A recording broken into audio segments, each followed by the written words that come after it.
Gretchen Molannen has something known as persistent genital arousal disorder. And this is something that we've talked about in the past. It's where a woman is constantly aroused, and the only way to alleviate that arousal is to masturbate, and they will have orgasms several times within a few minutes. In fact, when Gretchen was interviewed by reporters, she said, on my worst night, I had 50 in a row. I can't even stop to get a drink of water, and you're in so much pain. You're soaking in sweat. Every inch of your body hurts. Now, she was interviewed, and during the interview by the Tampa Bay Times, she had talked about how this is such a horrible illness that she can't function at all. She has thought about committing suicide. She attempted suicide numerous times. In fact, let's take a look at one of the interviews that she did where she talks about it in a little more detail. I try to explain to men on the first date, I have something embarrassing that I need to tell you. I really don't know how much of an intimate partner I can really be for you. Because I'm completely terrified of sex and sexual contact. The anxiety around it is devastating and traumatizing. I had no idea that other people were going through this. And I wish I could have told my mom. I wish I could have told both my parents. And I want my mom and dad's friends to know I wasn't in my bedroom wasting my life. This isn't living. I think about suicide all the time.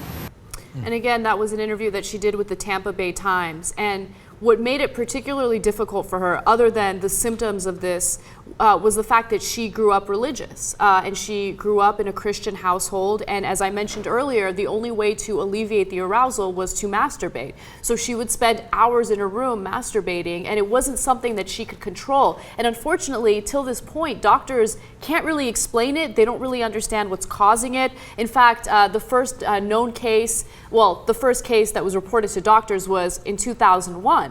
So right now they're trying to figure out what this is about. Now, of course, she wound up killing herself. Yeah. And so she committed suicide. And look, we've done this story before and we had a lot of fun with it because it seems so unbelievable and wow, what an amazing thing. And you hear, her worst night was orgasming 50 times in a row. And normally you think, well, that would be your best night, right? But as I was reading the story, I understood her pain, right? Mm-hmm. Which is that if one great explanation was if you're constantly on the verge of sneezing or your bladder is completely full, but it never goes away, right?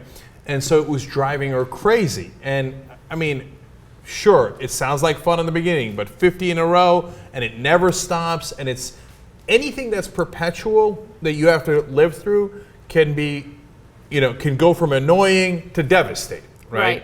And so, obviously she took her own life, so you feel horrible for her. But you mentioned the religious angle there, Anna, and here we go again. And you could tell it in that tape.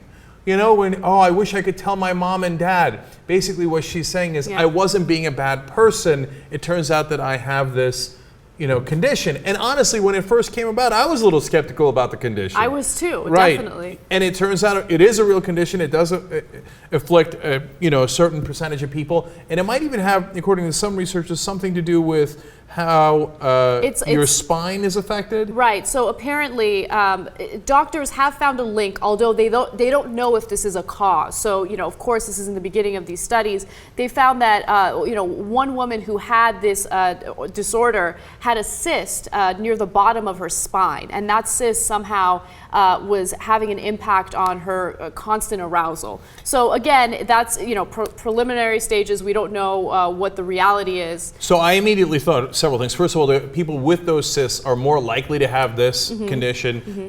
Again, it's all preliminary. And then, so perhaps it's the way that it's affecting the spine. And I thought researchers at some point, I suspect, will find out the reason.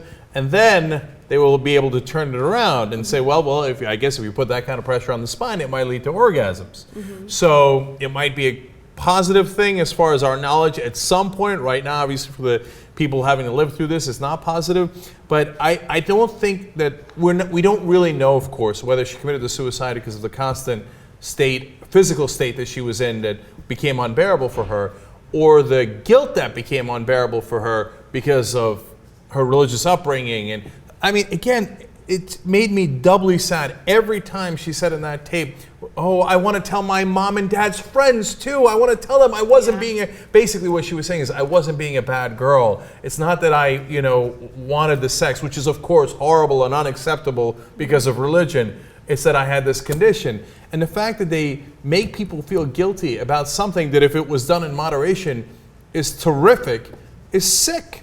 Yeah, I think the guilt part of it was what really disturbed me the most, because I watched the entire interview that she did, and of course she talks about the devastating symptoms of this condition, but she doesn't break down into tears until she starts talking about her family and the judgment that her family had, in regard to what she was going through. So it's really sad, and I'm not trying to compare this to homosexuality, but there are some similarities, right? Because look, you're born gay. A person who is gay is born that way, and they are, from religious individuals, they are taught that they should be ashamed of that their behavior is sinful and they should feel guilty about it. And it's the exact same thing in this case. It's something that you can't help. It's something that hopefully we'll find a way to treat in the future, but you're born with it. It's something that you can't help, and you shouldn't worry about the judgment.